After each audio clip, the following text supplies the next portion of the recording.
উমর ইবনে খাত্তাব রাদিয়াল্লাহু আনহু ইসলামের দ্বিতীয় খলিফা ছিলেন ন্যায়বিচার, করুণা ও দায়িত্ববোধের জীবন্ত প্রতীক। তিনি বিশ্বাস করতেন শাসকের প্রথম ও প্রধান দায়িত্ব হল প্রজাদের কল্যাণ নিশ্চিত করা, যেমন মা তার সন্তানের তত্ত্বাবধান করেন।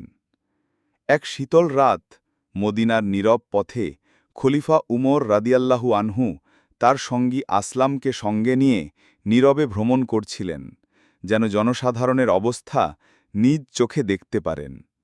হঠাৎ একটি বাড়ির দিক থেকে অস্পষ্ট কান্নার শব্দ ভেসে এল। উমর রাদিয়াল্লাহু আনহু থেমে গেলেন, মনোযোগ দিলেন, তারপর ধীরে ধীরে এগিয়ে গেলেন। ঘরের দরজার ফাঁক দিয়ে দেখা গেল এক দরিদ্র মহিলা একটি হাঁড়ি চুলায় চাপিয়ে বসে আছেন, আর ছোট ছোট কয়েকটি শিশু কাঁদছে। খলিফা জিজ্ঞাসা করলেন, হে মা, কি হচ্ছে এখানে? শিশুদের কান্নার কারণ কি?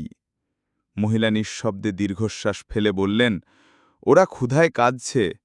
হাঁড়িতে কিছু রান্না করছি এমন ভান করছি, শুধু পানি ফুটছে, কিছুই নেই রান্না করার মতো। আমি চাই ওরা মনে করুক খাবার হচ্ছে, আর অপেক্ষা করতে করতে ঘুমিয়ে পড়ুক।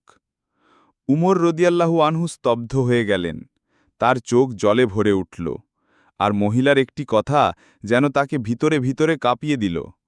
আমরা অভুক্ত, অথচ খলিফা আমাদের খবর রাখেন না। সেই মুহূর্তে তিনি বুঝলেন, প্রজাদের এক ফোঁটা অশ্রুও যদি তার অজ্ঞাতসারে ঝরে, তাও তার জবাবদিহি আছে আল্লাহর কাছে। তিনি সাথে সাথে আসলামকে নিয়ে সরকারি খাদ্যভাণ্ডারে গেলেন। নিজের হাতে এক বস্তা ময়দা, কিছু ঘি, খেজুর এবং অন্যান্য খাদ্য সামগ্রী ভর্তি করলেন। আসলাম সাহায্য করতে চাইলে তিনি দৃঢ় কণ্ঠে বললেন, কিয়ামতের দিনে আমার বোঝা তুমি বহন করবে না, তাই আজ আমাকে আমার দায়িত্ব নিজেই পালন করতে দাও। খাদ্যভর্তি বস্তা নিজ কাঁধে তুলে নিয়ে তিনি আমার সেই গৃহস্থালির দরজায় এসে পৌঁছালেন। নিজ হাতে চুলা জ্বালালেন, খাবার রান্না করলেন এবং শিশুদের সামনে বসে নিজ হাতে তাদের খাওয়ালেন।